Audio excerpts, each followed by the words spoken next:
Meus irmãos, abramos as nossas Bíblias no livro de Apocalipse, capítulo 14. Nós vamos ler do verso 14 ao verso 20. Apocalipse 14, de 14 a 20. Olhei, e eis uma nuvem branca, e sentado sobre a nuvem, semelhante a filho de homem, tendo na cabeça uma coroa de ouro e na mão uma foice afiada. Outro anjo saiu do santuário, gritando em grande voz para aquele que se achava sentado sobre a nuvem: toma a tua foice e ceifa, pois chegou a hora de ceifar, visto que a seara da terra já amadureceu. E aquele que estava sentado sobre a nuvem passou a sua foice sobre a terra, e a terra foi ceifada. Então saiu do santuário que se encontra no céu outro anjo, tendo ele mesmo também uma foice afiada. Saiu ainda do altar outro anjo, aquele que tem autoridade sobre o fogo, e falou em grande voz ao que tinha a foice afiada, dizendo: toma a tua foice afiada e ajunta os cachos da videira da terra, porquanto as suas uvas estão amadurecidas. Então o anjo passou a sua foice na terra e vindimou a videira da terra e lançou-a no grande lagar da cólera de Deus. E o lagar foi pisado fora da cidade, e correu sangue do lagar até os freios dos cavalos, numa extensão de 1.600 estádios. Oremos. Senhor, fala conosco, Deus. Dá-nos, ó Deus, a iluminação do Teu Espírito, para que possamos entender a Tua palavra, Senhor Deus. Não apenas, ó Deus, um entendimento intelectual, mas, Pai, que ela vá de encontro aos nossos corações, ó Pai Santo. Que o Senhor, ó Pai, transforme aquilo que precisa ser transformado, mude o que precisa ser mudado, Senhor. Que se nessa noite houver alguém aqui, Pai, que não ainda entregou a sua vida ao Senhor, que esta seja uma noite de salvação, meu Deus. É isso que te pedimos em nome de Jesus. Amém. O Rio Grande do Sul é o maior produtor de trigo e de uvas do Brasil. A colheita de trigo, ela é feita de maneira totalmente mecanizada, com grandes colheitadeiras, imensas colheitadeiras e outras máquinas que são responsáveis, além de colher, também debulhar e ensacarem o trigo. No caso das uvas, a colheita geralmente é manual, mas a produção do vinho, ela é mecanizada. E o texto de hoje, ele nos fala da colheita do trigo e da colheita de uvas, assim como é feito lá no estado do Rio Grande do Sul, mas não uma colheita qualquer. O texto de hoje, ele fala da maior e da principal colheita de grãos de toda a história, e da maior e da principal colheita de uvas de toda a história.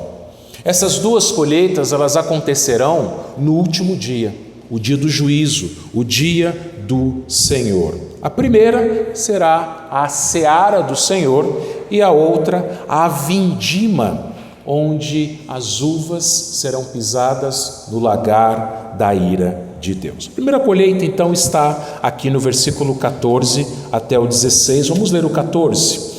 Olhei e eis uma nuvem branca, e sentado sobre a nuvem semelhante a filho de homem, tendo na cabeça uma coroa de ouro e na mão uma foice afiada. Olhei.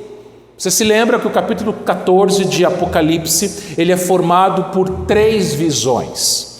João fala no versículo 1, olhei, e a primeira visão é a do Cordeiro junto com 144 mil louvando ao Senhor. Ali João está vendo o Senhor Jesus Cristo e toda a igreja, todos os eleitos de toda a história, eu e você, ele está vendo ali, e nós estamos ali com o Senhor Jesus Cristo e estamos cantando um novo cântico para ele. Essa é a primeira visão de João que nós vimos há 2 domingos atrás, para falar a verdade.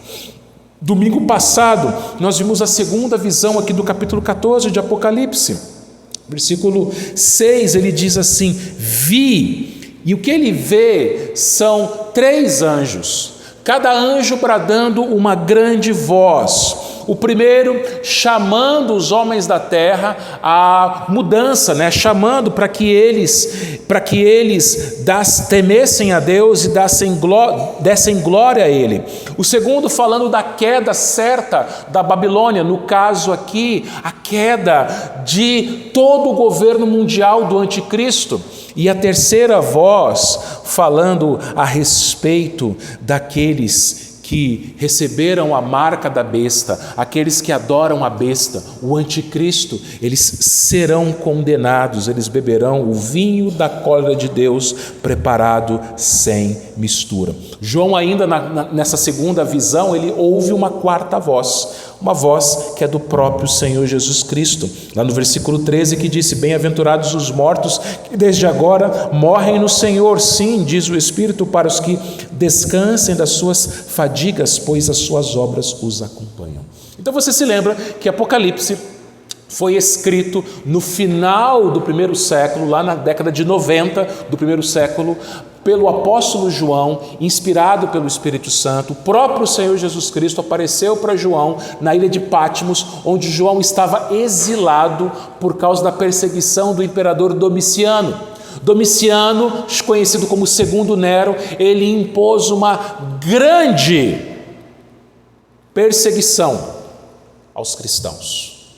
Muitos perderam seus empregos, perderam seus negócios, perderam suas casas, perderam sua liberdade, foram presos, e vários deles também perderam suas vidas. Essas pessoas estavam sem esperança, essas pessoas estavam assustadas, essas pessoas estavam aflitas, mas o Senhor Jesus Cristo aparece ao apóstolo João e diz, escreve. E João então escreveu o Apocalipse para dar o quê? Esperança. Não somente aqueles cristãos do final do 1º século, mas a toda a igreja pelo restante da história, a todos nós. E aqui no capítulo 14, versículo 14 até o 16, João, na sua terceira visão aqui do capítulo 14, ele vê uma pessoa. Ele olha uma nuvem branca, e nesta nuvem branca está assentado alguém que é semelhante ao Filho do Homem. Nós sabemos, meus irmãos, quem é este Filho do Homem? João aqui ele está fazendo uma referência a Daniel 7,13. Daniel 7,13 diz assim: eu estava olhando nas minhas visões da noite, e eis que vinha com as nuvens do céu como o Filho do Homem, e dirigiu-se ao ancião de dias, e o fizeram chegar até ele. A primeira vez que o Senhor Jesus Cristo veio à terra, meus irmãos, foi de maneira humilde, silenciosa. Jesus, numa noite, ele vem à terra, ele nasce do ventre de Maria, onde ele se encarnou, e ali, irmãos, ele silenciosamente, sem alarde, sem o mundo ficar sabendo, ele vem à terra pela primeira vez. Mas a segunda vai ser bem diferente. A segunda vez o Senhor Jesus Cristo ele descerá sobre as nuvens. E nuvem aqui, meus irmãos, não é apenas o meio de transporte do Filho do Homem, mas é o seu próprio trono. Diz aqui que a nuvem ela é branca, uma nuvem branca. Branco, especialmente no livro de Apocalipse, simboliza sabedoria, simboliza santidade. É o Senhor Jesus Cristo descendo na sua nuvem branca. A outra imagem que a gente já leu na nossa liturgia, que é Apocalipse 19, Jesus ele desce montado num cavalo branco. Ele desce com toda a pompa, com todo o poder, com toda a força, com toda a majestade. Ele desce glorioso. Ao ser interrogado pelo sumo sacerdote Caifás se ele era o Cristo, você imagina o Senhor Jesus Cristo humilhado, imagina o Senhor Jesus Cristo sangrando, o Senhor Jesus Cristo machucado, e o sumo sacerdote Caifás, todo pomposo, todo arrogante, pergunta: tu és o Cristo? E a resposta de Jesus está em Mateus 26, 64. Mateus 26, 64. Tu o disseste, Jesus dizendo a ele. Entretanto, eu vos declaro que desde agora, vereis o Filho do Homem assentado à direita do Todo-Poderoso, vindo sobre as nuvens do céu. Todo-Poderoso Senhor descerá sobre as nuvens dos céus. O Todo-Poderoso Senhor, diz o texto aqui em Apocalipse 14, 14, ele terá na sua cabeça uma coroa, não de espinhos. Não, ele não virá pela segunda vez humilhado, ele não virá pela segunda vez para ser zombado, onde colocarão uma coroa de espinhos na cabeça dele e vão cuspir e zombar dele, dizendo: salve o rei dos judeus, como fizeram. Não, ele tem uma coroa de ouro. Não é uma coroa de espinhos. A coroa de espinhos foi na primeira vez, quando ele se humilhou, quando ele morreu. Mas aqui João ele vê o Senhor, o Filho do Homem, descendo numa nuvem branca, e ele é coroado, ele foi coroado, e ele desce com a sua coroa de ouro, majestoso, o Rei dos Reis, e diz ainda que na sua mão ele tem uma foice afiada. Ele governa. Vejam, meus irmãos, aquilo era muito importante para os primeiros leitores, os membros das igrejas, das 7 igrejas da Ásia, e é muito importante para nós também. Ao olharmos, meus irmãos, para os governos humanos, para o próprio governo do nosso país e para o governo de outras nações também, nós precisamos entender que, na verdade, quem governa, quem reina, quem está assentado no trono branco, quem tem a coroa de ouro na cabeça, é o Filho do Homem. Ele está reinando. Só que ele virá com uma foice na mão.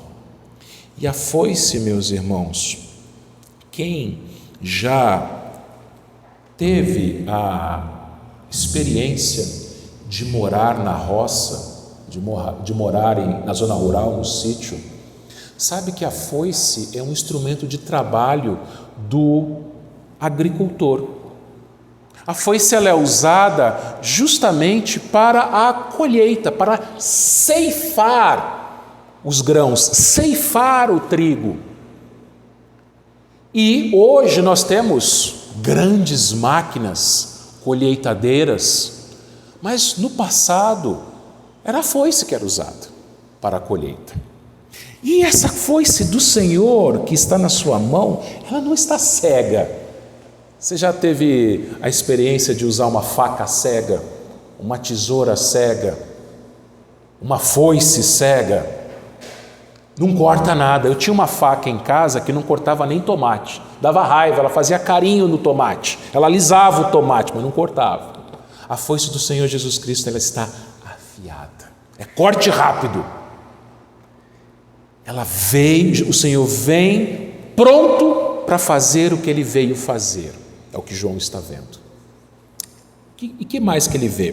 Versículos 15 e 16. Outro anjo saiu do santuário, gritando em grande voz para aquele que se achava sentado na nuvem: toma a tua foice e ceifa, pois chegou a hora de ceifar, visto que a seara da terra se amadureceu. E aquele que estava sentado sobre a nuvem passou a sua foice sobre a terra, e a terra foi ceifada. João, ele viu um outro anjo, o último tinha sido aquele da terceira voz, e esse anjo, ele sai do santuário, que é o templo celestial do Senhor. Ele sai com uma missão, e a missão dele é falar para o Filho do Homem: olha, chegou a hora, ceifa, passa a foice, já está madura a lavoura, já está maduro, o texto diz aqui, a seara da terra já amadureceu.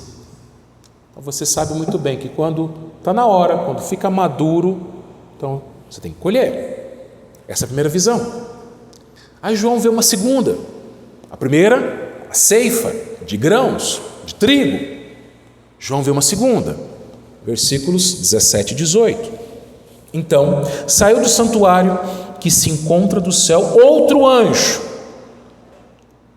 tendo ele mesmo também uma foice afiada. Então lembra, na primeira visão, quem que você tem com a foice na mão? Filho do homem, Jesus.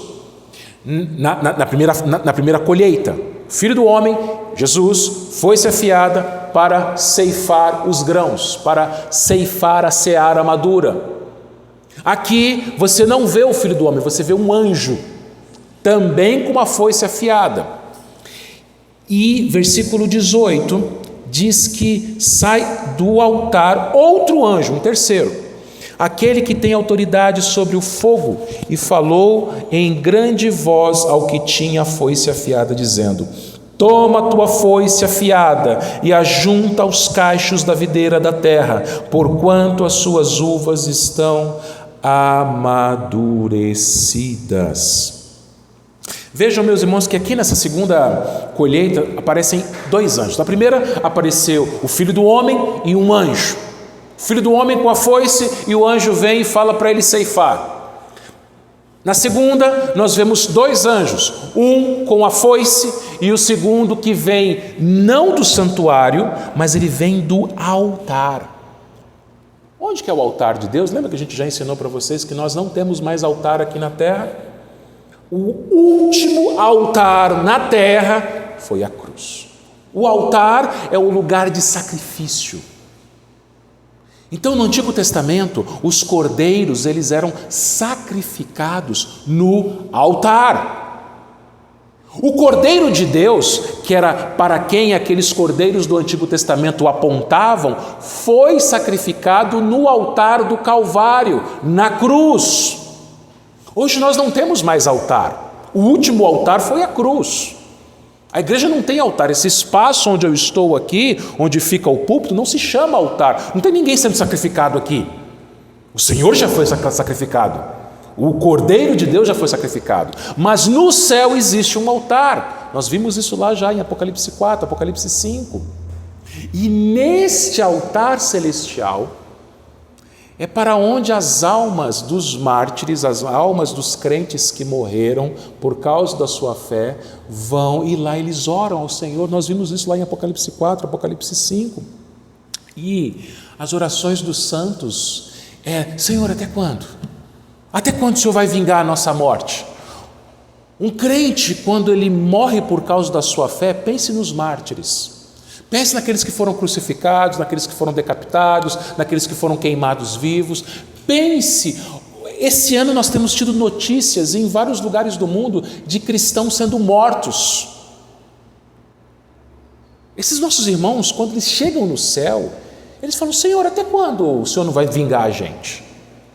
Porque os homens estão na terra matando os cristãos, o Senhor vai deixar?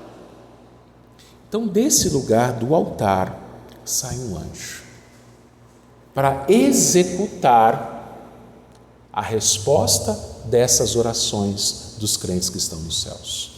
E ele fala para o anjo que tem a foice: toma a foice afiada, ajunta os cachos da videira da terra, porquanto as suas uvas estão amadurecidas. Então, duas colheitas. uma de trigo, outra de uvas. Pastor, o que isso significa? Alguns comentaristas vão dizer que é a mesma coisa. Só que muitos outros, e eu fico com esses outros, que são duas colheitas diferentes. A primeira colheita, a seara do Senhor, a colheita dos grãos, é quando o Senhor vem buscar os seus santos, a sua igreja. É o ajuntamento, é o congraçamento de todos os crentes. Quando o Senhor vier para juntar toda a sua igreja, para a ceifa de toda a igreja. E a outra colheita, a das uvas, aí é o juízo final contra os ímpios. Veja Mateus 13, se você tiver com a sua Bíblia aí, eu espero que você esteja, abra lá em Mateus 13, versículos 24 a 30, vai abrindo aí. A primeira, o trigo, os crentes, os justos, os santos, sendo representados pelo trigo, pela seara. A segunda, as uvas, que representam os ímpios. Abra a sua Bíblia, não olhe para mim, olhe para a sua Bíblia. Mateus 13, 24 a 30. Outra parábola lhe propôs, dizendo: o reino dos céus é semelhante a um homem que semeou boa semente no seu campo. Mas, enquanto os homens dormiam, veio o inimigo deles, semeou o joio no meio do trigo e retirou-se. E quando a erva cresceu, produziu fruto, apareceu também o joio. Então, vindo os servos, o dono da casa, lhe disseram: Senhor, não semeaste boa semente no teu campo? De onde vem, pois, o joio? Ele, porém, lhes respondeu: um inimigo fez isso. Mas os servos lhe perguntaram: queres que vamos e arranquemos o joio? Não, replicou ele, para que, ao separar o joio, não arranqueis também com ele o trigo. Deixai-os crescer juntos até a colheita. E no tempo da colheita, direi aos ceifeiros: ajuntai primeiro o joio, atai-o em feixes, para ser queimado com o trigo, recolhei-o no meu celeiro. Guardou isso? Queimado. O joio será queimado. Agora volta para Apocalipse 14, quero te mostrar uma outra coisa.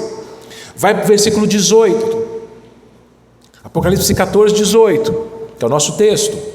Olha o que diz lá: saiu ainda do altar outro anjo, aquele que tem autoridade sobre o quê? O fogo. O joio será queimado. O anjo que sai do altar tem autoridade sobre o fogo. Então a segunda colheita, meus irmãos, é o julgamento de Deus, em que os ímpios arderão em fogo eterno. Agora volta para Mateus de novo, quero te mostrar mais uma coisa. Volta para Mateus 3 agora. Mateus 3, 11 e 12. Abre lá na sua Bíblia para você ler as palavras de João Batista. Mateus 3, 11 e 12. Abre lá. João Batista, ele disse o seguinte, Mateus 3, 11 e 12: eu vos batizo com água para arrependimento, mas aquele que vem depois de mim é mais poderoso do que eu, cujas sandálias não sou digno de levar. Agora presta atenção: ele vos batizará com o Espírito Santo e com fogo. A sua pá ele a tem na mão, a limpará completamente a sua eira, recolherá o seu trigo no celeiro, mas queimará a palha em fogo inextinguível. Está vendo aqui as duas colheitas? João, ele também fala de dois batismos. O primeiro, batismo com o Espírito Santo. O que é o batismo com o Espírito Santo mesmo? Vocês já aprenderam na escola dominical. É a conversão. É quando o Espírito Santo ele desce sobre a pessoa e produz o novo nascimento. Agora tem crente desavisado que fala: Senhor, me batiza com fogo. Você não sabe o que você está pedindo, meu irmão. O que é o batismo com fogo? João Batista explica: queimar a palha no fogo inextinguível. Inextinguível. Aí você me pergunta: pastor, tá bom, entendi. O juízo do ímpio é a palha, o joio, né? Por que joio e palha? Porque o joio nada mais é do que palha. A diferença entre o joio e o trigo é que o trigo, ele tem um fruto lá dentro, ele tem grão, daquele grão que faz a farinha. O joio por fora é parecidíssimo com o trigo, mas se você pegar e debulhar, não tem nada, é palha, é vazio. Tá bom, pastor, entendi. O juízo dos ímpios é o fogo que queimará o joio e a palha. Mas aqui em Apocalipse 14 não tem fogo, aliás, não tem joio nem palha, o que tem é uva. Tá, por que uva? Olha os versículos 19 e 20, Apocalipse 14, 19 e 20. Então o anjo passou a sua foice na terra e vindimou a videira da terra e lançou-a no grande lagar da cólera de Deus. E o lagar foi pisado fora da cidade, e correu sangue do lagar até os freios dos cavalos, numa extensão de 1.600 estádios. As uvas foram ceifadas pelo anjo e lançadas no lagar. Lagar é o lugar onde as uvas elas eram colocadas e ali elas eram pisoteadas para a produção do vinho. Lá no Rio Grande do Sul, voltando, na época da colheita das uvas, existe um roteiro turístico chamado a Rota do Vinho. E na Rota do Vinho, os turistas, eles visitam, as videiras, a plantação das uvas, e eles têm a experiência de colher uvas, e eles têm a experiência também de pisar em um lagar, que lá no Rio Grande do Sul são grandes tanques, onde eles colocam as uvas ali, e o turista vai lá, arregaça a calça e começa a pisar as uvas ao som de muita música italiana, e ali sai aquele suco que vai virar uva. Só que hoje, meus irmãos, não é feito mais, o vinho não é feito mais assim. Não é feito. Isso é só turismo. Se um dia você for para o Rio Grande do Sul e fizer a rota do vinho, isso é só turismo. Hoje, os vinhos eles são produzidos de maneira industrial, com grandes máquinas. Mas na época de João, na época que Apocalipse foi escrito, o vinho era produzido manualmente. Não manualmente, mas pelos pés. Então, quando os leitores de Apocalipse, os membros das 7 igrejas leram, eles entenderam muito bem. Agora, entendam uma coisa.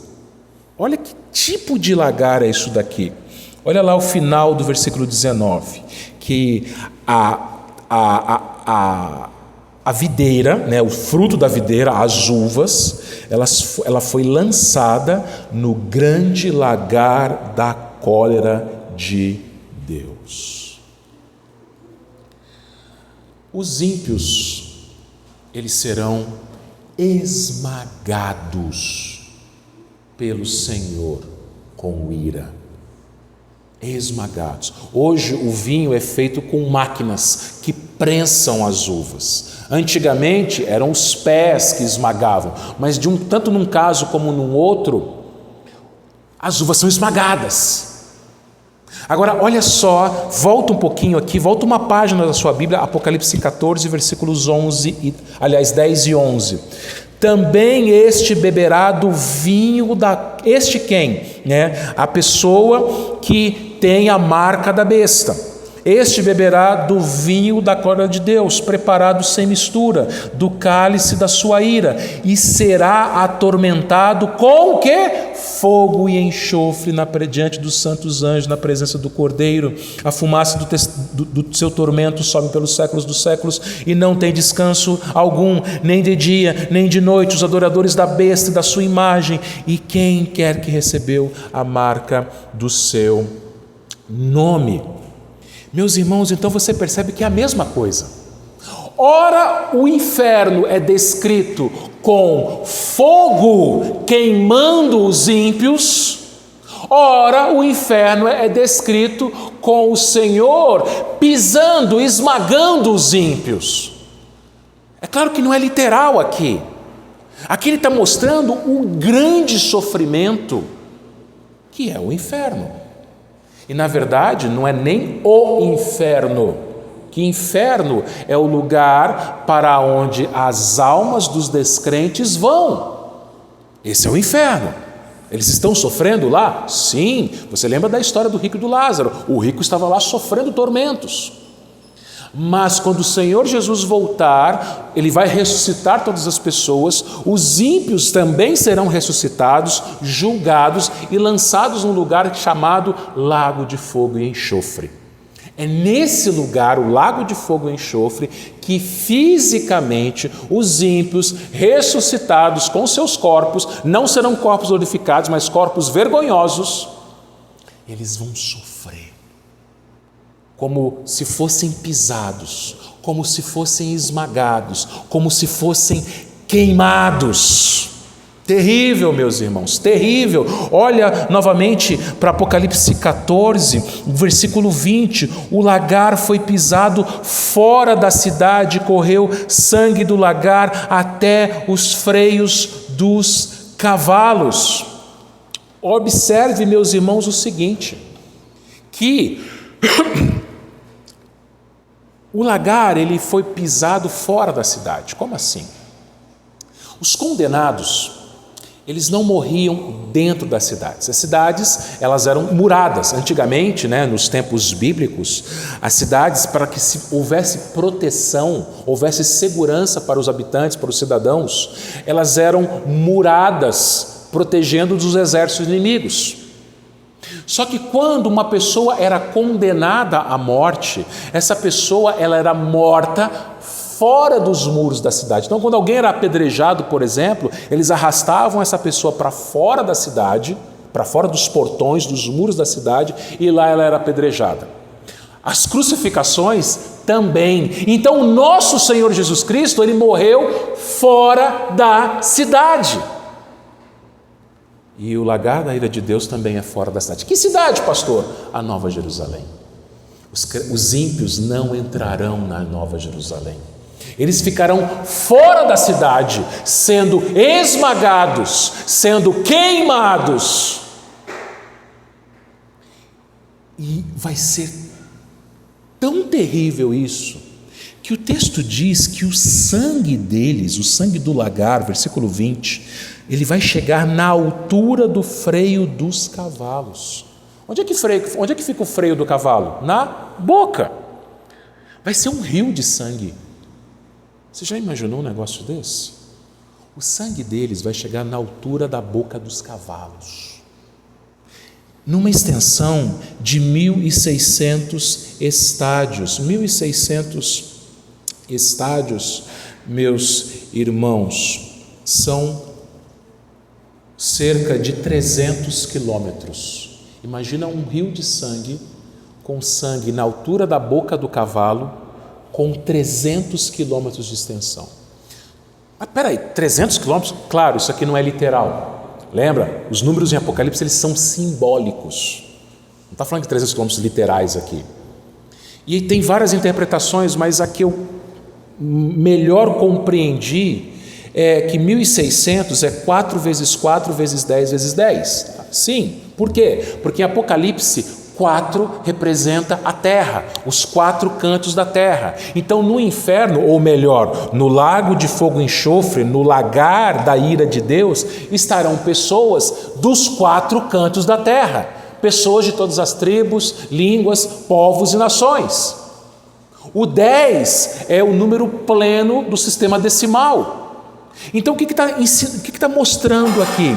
Que o sofrimento dos ímpios, o sofrimento final, o lago de fogo e enxofre, o lagar da ira de Deus, vai ser para pessoas do mundo todo, dos 4 cantos da terra, e vai ser um sofrimento completo. Deus não vai deixar nenhuma parte dessas pessoas sem dor, sem sofrimento. Irmãos, vocês ficaram assustados? Não tem como não ficar, né? Essa é a descrição que João nos dá do dia do juízo, as 2 colheitas. Se você é crente de verdade, nesse dia você será congregado com todos os seus irmãos, com todos os nossos irmãos, a colheita do trigo de Deus. todos seremos juntados. Paulo fala lá em 1 Coríntios capítulo 15, que dada a sua palavra de ordem, os justos ressuscitarão primeiro. Então sabe aqueles nossos irmãos que já partiram, que já estão com o Senhor? Quando o Senhor Jesus Cristo voltar, descendo numa branca nuvem, ou no seu cavalo branco, Ele vai dar uma palavra, ele dará um brado, a última trombeta será soada, e os mortos em Cristo, aqueles nossos irmãos que já partiram, eles vão ressuscitar. Aquele irmão que você tem saudade, aquela irmã que faz falta, que você sente saudade, os nossos irmãos aqui da Bíblia, você vai poder ver Paulo, Pedro, Moisés, Ruth, Maria, irmãos nossos de todas as partes da terra, todos juntos. Os que estiverem vivos, e a gente já aprendeu que quando o Senhor Jesus Cristo voltar, serão pouquíssimos os crentes que estarão vivos, eles terão seus corpos transformados num abrir e fechar de olhos. Então, meus irmãos, a colheita do trigo, que é falado aqui no versículo 14 até o versículo 16, será essa grande reunião, esse grande congraçamento, esse grande culto ao Senhor, meus irmãos, e não existe maior alegria do que essa. Quando a gente, há 2 domingos atrás, expôs os versículos 1 a 5, que são 144 mil cantando o novo cântico ao Cordeiro, nós falamos que aqui na terra o culto dominical é uma pequena amostra do que vai ser o novo céu e a nova terra. A maior alegria do crente aqui na terra é isso aqui, é cultuar a Deus todos juntos. Você se lembra de 2020? Você estava na sua casa, você não tinha aquelas portas abertas, essas luzes estavam apagadas, esse som desligado. Você ficou feliz? Se você é um crente, você não ficou feliz. Agora, eu não entendo como que um crente, uma pessoa que diz que é salva, crê no Senhor Jesus Cristo, uma pessoa que quer estar no céu, uma pessoa que canta que Ele virá, Maranata, vem Senhor Jesus, não vem no domingo na igreja. Eu não me conformo com um negócio desse. A maior alegria do crente é o culto. Por quê? Porque o culto aqui é uma amostra do que será o céu, congraçamento, ajuntamento, todos juntos na presença do Cordeiro, toda a seara reunida, todo o trigo de Deus ajuntado no seu celeiro, louvando, adorando o Cordeiro e Deus o Pai. Agora, como é que um crente fica em casa no domingo? Como é que um crente falta no culto? Um crente desse não quer ir para o céu. Não é possível, porque o céu vai ser culto. Ah, pastor, mas a igreja aqui na terra é difícil. Puxa, eu já sofri tanto na igreja, já fui tão magoado. E se você nunca magoou ninguém na igreja? Somos pecadores, irmãos. Somos a igreja militante. Aqui na terra é a igreja militante, a igreja que luta. Militar é lutar. Nós estamos lutando contra os nossos pecados, nós estamos passando pelo processo da santificação, o Senhor está nos santificando. Nós somos santos, não porque nós somos sem pecado, nós ainda pecamos, mas nós somos chamados de santos porque o Senhor nos separou para Ele e Ele mesmo, através do seu Espírito, nos santifica, mas ainda pecamos e a gente tem que lutar contra o nosso pecado. A gente tem que amar a Deus e amar o nosso irmão. A gente não pode, de forma alguma, deixar de cultuar o Senhor no dia dele com os irmãos. Porque quando eu falto no culto, eu estou falando o seguinte: eu não quero ir para o céu. Porque o céu vai ser isso. Todo mundo junto. O trigo recolhido. A seara é colhida pelo Senhor. Então, meu irmão, minha irmã, estar no culto é uma grande alegria. É um grande privilégio, é um grande prazer. O culto, irmãos, é uma pequena, bem pequena, muito pequena amostra do que vai ser o céu. A gente cantou essas coisas aqui, mas irmãos do grupo de louvor, a gente não vai cantar esses cânticos quando estiver lá, porque ele já chegou. Não vou cantar mais Maranata, já aconteceu.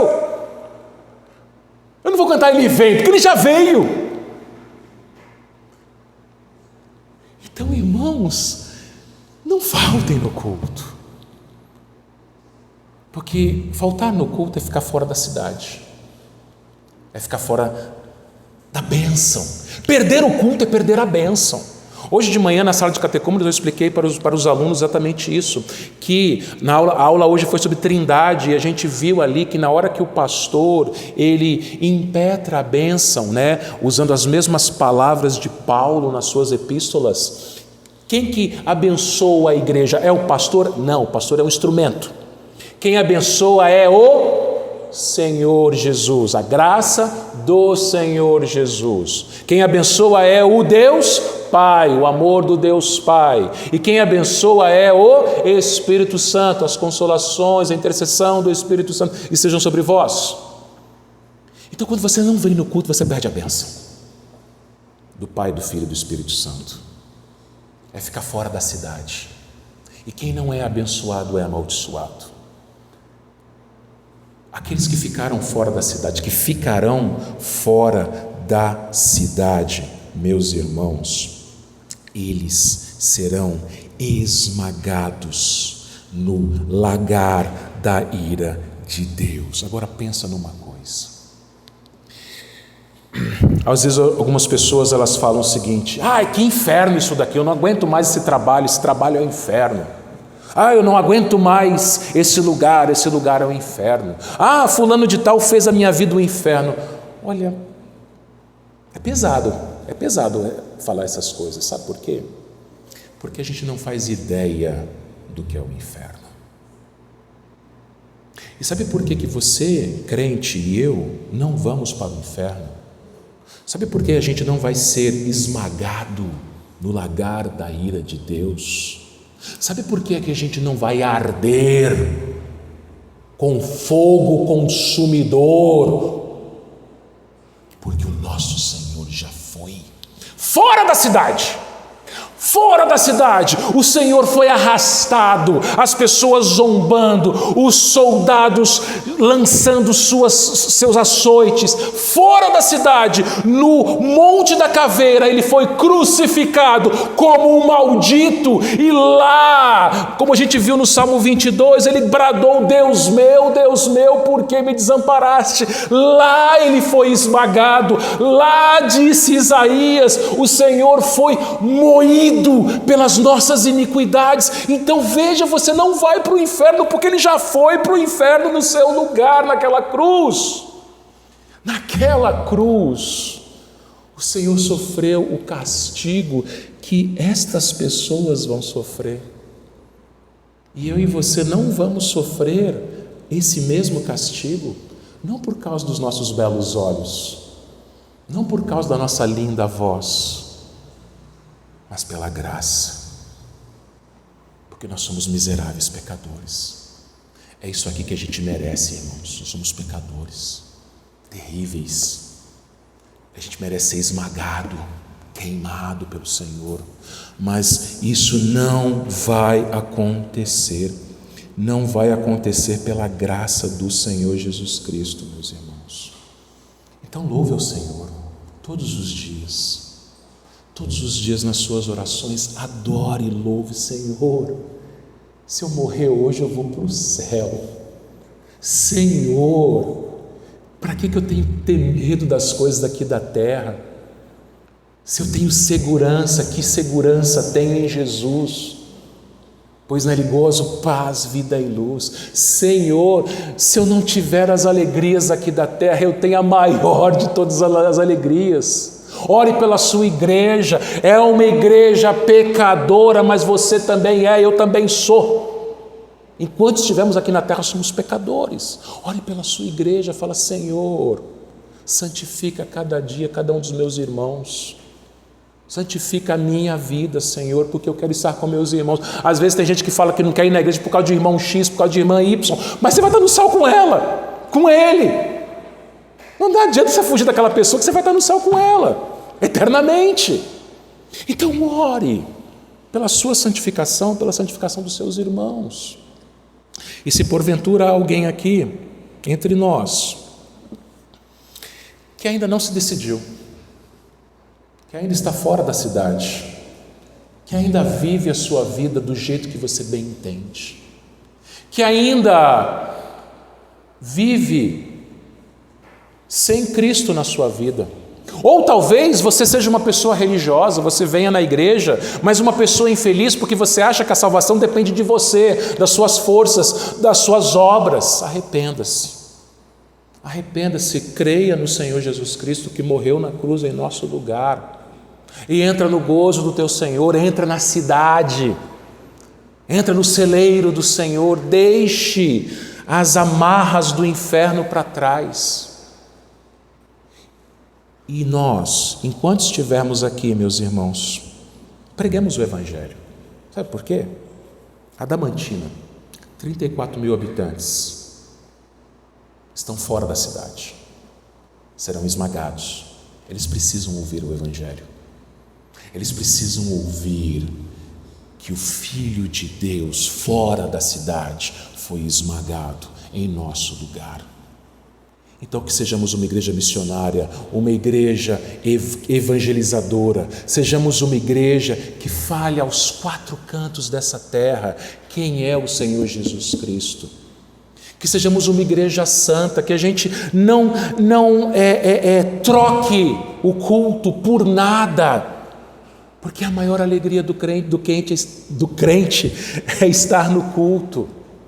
É começar a semana na presença do Senhor junto com os irmãos, porque no céu, meus irmãos, vai ser isso, uma grande alegria, um grande culto, uma grande adoração, quando o Senhor ajuntar toda a sua seara, todo o seu trigo no seu celeiro, e estaremos com Ele por toda a eternidade. Que Ele nos abençoe, meus irmãos. Amém.